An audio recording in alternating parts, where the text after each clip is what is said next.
Good morning students. आज हम class 9 maths के रिगार्डिंग चैप्टर नंबर 7 ट्रायंगल्स के रिगार्डिंग बात करेंगे।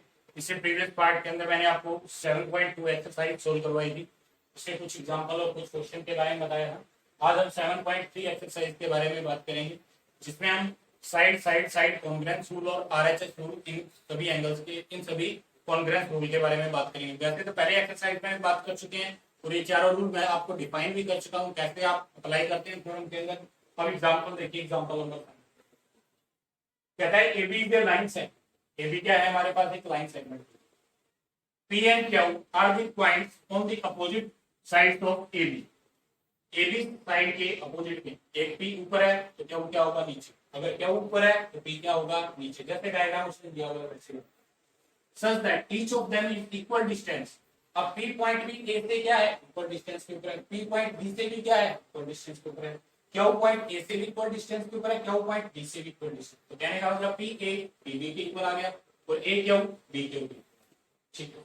शो दैट, हमें शो करना है कि जो लाइन पी क्यू है वो क्या होगी? Perpendicular bisector. इस पार्ट हमें ये शो करना है कि जो ये लाइन है वो P Q line A B line के लिए किस चीज का काम करे? Perpendicular bisector. सर परपेंडिकुलर का बात तो समझ आता है कि परपेंडिकुलर की बात तो क्या होती है? अगर दो लाइंस के बीच में एंगल क्या बने? 90 डिग्री, तब तो वो परपेंडिकुलर होंगे। बाइसेक्टर का मतलब क्या हो गया? अब ये जो पी क्यू लाइन है वो ए बी लाइन के साथ 90 डिग्री तो बना रही है सर, बट इसके साथ में इस लाइन को बाइसेक्ट भी करेगी। कौन सी लाइन को? ए बी लाइन को। कौन? पी क्यू जो है वो ए बी लाइन को बाइसेक्ट भी करेगी। ये बात हमें शो करनी है सर। 90 डिग्री भी शो करना है और ये पी क्यू लाइन इसको बाइसेक्ट करने का मतलब बाइसेक्ट के लिए क्या शो करूं? अगर हम ये शो कर देते कि C is a mid point of A B तो भी सही है। C is a mid point of A B तो भी ठीक है बात। अगर ये शो कर दूं कि ए सी जो है वो सीबी के इक्वल आ जाए तो भी सही तो है। बिल्कुल। ये पार्ट और ये पार्ट दोनों पार्ट इक्वल आ गए तो इसका मतलब क्या है? C is the mid point of A B. या फिर पी क्यू जो लाइन है वो ए बी लाइन को क्या कर रहा है? बाइसेक्ट कर रहा है, मतलब टू इक्वल पार्ट के अंदर डिवाइड।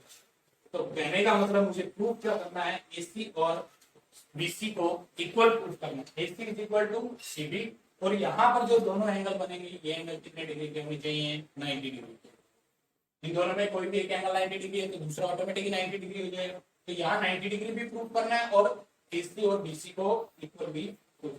ये चीज मुझे देखिए कैसे करेंगे। सबसे पहले शो लिखा हुआ है तो गिवन में बात करते हैं। गिवन क्या है? Question A B is the line है। सबसे पहली बात, ए बी हमारे पास क्या है? एक लाइन है। ए बी हमें क्या दी गई है? लाइन है। जो जो स्टेटमेंट के अंदर दिया होता है वो सारा रिपीट करें, वो सारा गिवन के अंदर लिखा है। A B is a line segment. A B हमारे पास क्या दी गई है? लाइन सेगमेंट दी गई। और क्या बताया गया है? P and Q are opposite sides of A B, then each of them are equal distance. Equal distance का मतलब क्या हो गया? ए से पी, ए से पी इक्वल है बी से बी, यही बात है।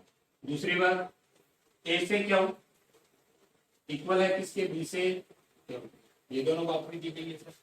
अब शो दैट करना है। शो करना है मतलब प्रूव करना है या टू शो, जो भी बात लिखते हैं टू शो दैट या शो दैट। हमें क्या शो करना है? एसी, यही लाइन लिख देते हैं एक बार के लिए। Line P Q is perpendicular bisector of A B. A B के लिए परपेंडिकुलर बाइसेक्टर का काम करेगी कौन? P Q. ठीक है। तो कहने का मतलब यहाँ 90 डिग्री भी शो कर रहा है, एसी किसके इक्वल आ जाए? बीसी का। दोनों का मीनिंग मैंने आपको समझा दिया। करिए प्रूफ। सबसे पहले मैं क्या करता हूं? मैंने दो ट्रायंगल लिए, उन दोनों ट्रायंगल को कॉन्ग्रेंट कर दिया। देखिए कौन से triangle? Now P A Q, now triangle P A Q and दूसरी ट्रायंगल मैंने क्या ली? P B Q. दोनों आमने सामने की ट्रायंगल पी ए क्यू और पी बी क्यू। सर आपने ये दोनों ट्रायंगल क्यों ली, सबसे बड़ा क्वेश्चन ये है। क्वेश्चन देखिए एक बार करते हैं, उसके बाद अपने आप स्टार्ट करेंगे तो आपको पता चल जाएगा कि मैंने ये ट्रायंगल क्यों। अगर ये दो ट्रायंगल लेता हूँ, एक ये ट्रायंगल होगी पूरी और एक ये ट्रायंगल, इन दोनों ट्रायंगल को कॉन्ग्रेंट करिए, कॉन्ग्रेंट कर सकते हैं। वही side angle side side side side angle side angle side angle और यही होते हैं। इनमें से चारों में से कौन सा होगा। अब देखिए क्या ये साइड इस साइड के इक्वल है सर, बिल्कुल। ये साइड इस साइड के इक्वल है सर। और पी क्यू वर्ड के अंदर देख लीजिए, पी से क्या उसमें भी है और पी से क्या उसमें भी है, तो क्या हो गया, कॉमन हो गया, सीधा सी बात। तो साइड साइड साइड से रूट सी हो गया सर। तो क्या लिखेंगे, इसके अंदर पी ए और इसके अंदर पी बी आ रहा है सर, ठीक है। फिर इसके अंदर ए क्यू आ रहा है सर, इसके अंदर बी क्यू आ रहा है सर। फिर क्या है, पी क्यू इसमें भी है और पी क्यू इसमें, तो पी क्यू से क्या हो गया, कॉमन साइड हो गया सर, ठीक है। ए क्यू बी क्यू क्या है, गिवन साइड, हमने दोनों को इक्वल दिया गया है। और इसमें भी क्या है सर, गिवन, ठीक है। ये बात है, गिवन साइड और कॉमन साइड, ये दो बातें हमें बताएं।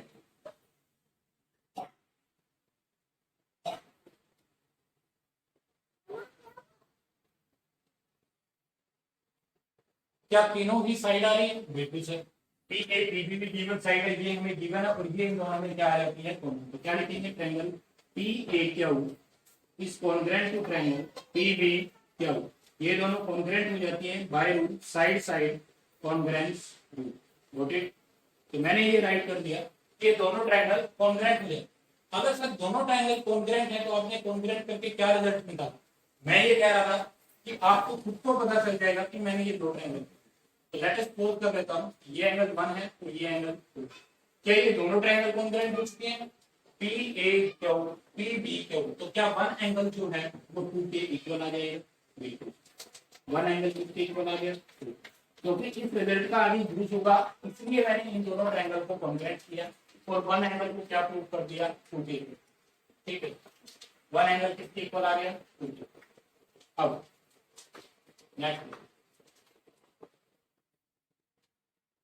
क्या किया, अगर हम ये ट्रायंगल लेके चले, नाउ इसकी बात करता हूं, P A C triangle, P A C triangle and दूसरी ट्रायंगल क्या है, P B C. Now P B C triangle, ये दो ट्रायंगल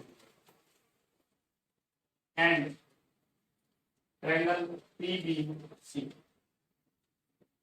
जो ऊपर की तरफ दोनों, पी ए सी इस ट्रायंगल की और पी बी सी सिर्फ इस, जो दो ऊपर ट्रायंगल है ए बी से, उन दोनों, क्या आप इन दोनों को कॉन्ग्रेंट कर सकते हैं, ऐसा क्यों कर रहे हो सर, अगर इन दोनों को कॉन्ग्रेंट कर दिया जाए, इस ट्रायंगल को इस ट्रायंगल को, तो इसके अंदर एक ही पार्ट बीसी पार्ट पे क्या आ जाएगा, इक्वल हो जाएगा बाय सीपीसीटी से, बिल्कुल।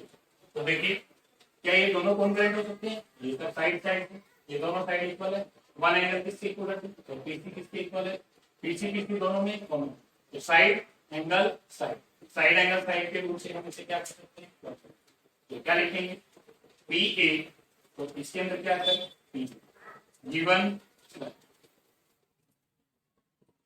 दूसरी बार एंगल 1 इसमें आ रहा है और एंगल 2, ये क्या है, सीपी सीपी से हमने प्रूव कर दिया था पहले ही, तो प्रूव्ड अबव, क्या लिखेंगे, प्रूव्ड अबव, ये बात सर मैंने पहले प्रूव कर दी। अब 1 किसके इक्वल आ गया, तो पीसी किसके इक्वल, पीसी इसमें भी है सर, पीसी इसमें, तो क्या हो गया, कॉमन,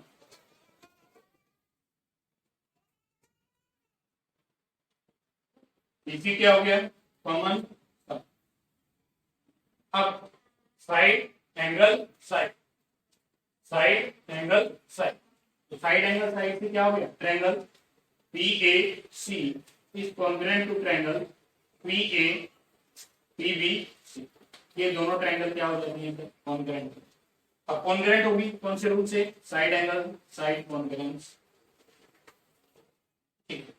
अगर ये कॉन्ग्रेंट हो जाती है तो आपने क्या रिजल्ट निकाला कि एसी साइड किसके इक्वल आ जाएगी सर, ए से सी, क्या इस ट्रायंगल में आ रही है, ए से सी, बी से सी के इक्वल आ जाएगी, क्या मुझे यही प्रूव करना था, एक पार्ट तो सर मुझे यही प्रूव करना था, परपेंडिकुलर बाइसेक्टर, परपेंडिकुलर का मतलब 90 डिग्री हो गया, बाइसेक्टर बाइसेक्टर मतलब कौन, एबी, एबी बाइसेक्ट हो गया, एबी किसके अंदर बाइसेक्ट होगी, एसी और बीसी में, AC और BC की इक्वल हो गया, कौन, CPCB, क्योंकि ये दोनों ट्रायंगल क्या है, कॉन्ग्रुएंट है, ये इसके दोनों पार्ट है सर, दोनों part corresponding part of congruent triangle. AC किसकी इक्वल आ गया, BC।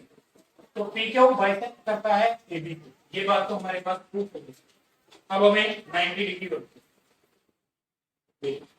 अब CPCB जो होता है वो सभी पार्ट के लिए होता है, मतलब अगर आपने कोई दो ट्रायंगल कॉन्ग्रुएंट कर दिए तो उसके बाद अगर आप दो साइड को इक्वल कर रहे हो बाय CPCB तो भी ठीक है, अगर आप उससे कोई दो एंगल भी लेके कर रहे हो साथ में तो भी, तो रिमेनिंग पार्ट जो होते हैं वो सारे पार्ट क्या हो गए, अब PAC ट्रायंगल के अंदर और PBC ट्रायंगल के अंदर क्या ये दोनों एंगल आ रहे हैं, बिल्कुल आ रहे हैं, तो क्या इस एंगल को मैं थीटा नाम से दे सकता हूँ, इसको मैं बिल्कुल दे सकता हूँ।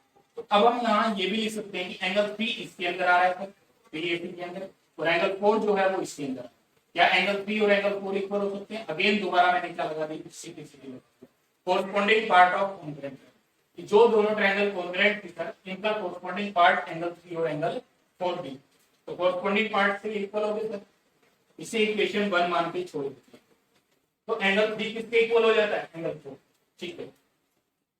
अब ACB, AB is a straight line या ACB is a straight line, अब ये बात लिख सकते हो,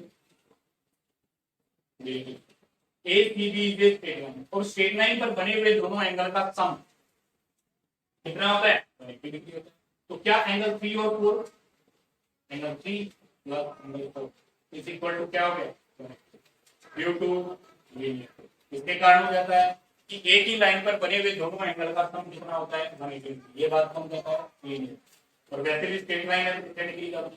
अब हमें पता है कि 3 किसके इक्वल है सर, 4 के, या तो 3 की वैल्यू पुट अप कर दीजिए, तो 3 की जगह 3 रख दिया सर, 4 की जगह क्या रख दिया, क्या आ गया, 3 डिग्री आ गया, ये 1 टाइम ऑफ एंगल 3 है, 1 टाइम ऑफ एंगल 3 है, तो क्या आ गया, 2 टाइम ऑफ एंगल 3 है, 180 के इक्वल आ गया, 2 मल्टीप्लाई में इधर आएगा तो किसके अंदर हो जाएगा, तो 180 डिवाइडेड बाय 2 बन जाए 2 2 9 जा, एंगल 3 की वैल्यू क्या आ गई सर, 90, तो एंगल 4 भी क्या हो जाएगा, क्योंकि 3 और 4 आपस में क्या है, तो ये रिजल्ट प्रूफ हो जाता है इस बात से, एंगल 3 पे भी कितना एंगल बनेगा सर, 90 डिग्री का, तो एंगल 4 पे भी कितना बनेगा सर, ओके, हमें यही बात प्रूव कर रही थी कि ये दोनों एंगल पे कोई एक एंगल 90 डिग्री एक हो जाएगा तो दूसरा अपने आप ले लेगा, तो यहाँ 90 डिग्री का भी बन रहा है और ये बाइसेक्ट भी हो गया, तो इस इक्वेशन को हमने 2 का नाम देंगे, क्या लिखेंगे, सॉरी फॉर दैट स्पेस मेरे पास यहाँ कम है इसलिए, ताकि क्वेश्चन एक ही जगह में पूरा हो।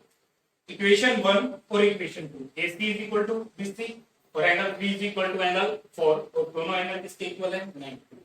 तो इक्वेशन 1 और 2 के हिसाब से मैं ये बोल सकता हूँ फ्रॉम इक्वेशन 1 एंड इक्वेशन 2, इन दोनों के भी हम मैं क्या लिख सकता हूँ कि जो PQ लाइन है वो AB को बाइसेक्ट भी कर रही है, बिल्कुल सर, और PQ लाइन है वो AB के साथ कितने डिग्री का एंगल बना रही है, परपेंडिकुलर भी है, मतलब 90, कोई भी दो लाइन परपेंडिकुलर कब होती है, जब उन दोनों के बीच में 90 डिग्री का एंगल होता है, तो इन दोनों के बीच में कितने डिग्री का एंगल है, इसे क्या हो रही है, 90 डिग्री का एंगल है, तो क्या लिखेंगे, so that therefore PQ line is perpendicular bisector of AB, तो ये बात हमारे पास यहाँ से प्रूफ हो जाती है कि दोनों क्या हो जाएंगे, परपेंडिकुलर भी हो जाएगा और नोटेड। ये था एग्जाम्पल नंबर 7, इंपॉर्टेंट एग्जाम्पल है क्योंकि इसके अंदर सब कुछ मतलब अलग अलग ड्राइव करके बताना है, परपेंडिकुलर के बारे में भी और बाइसेक्टर के बारे में, नोटेड। तो इससे नेक्स्ट एग्जाम्पल इससे नेक्स्ट पार्ट के अंदर करेंगे। Thank you.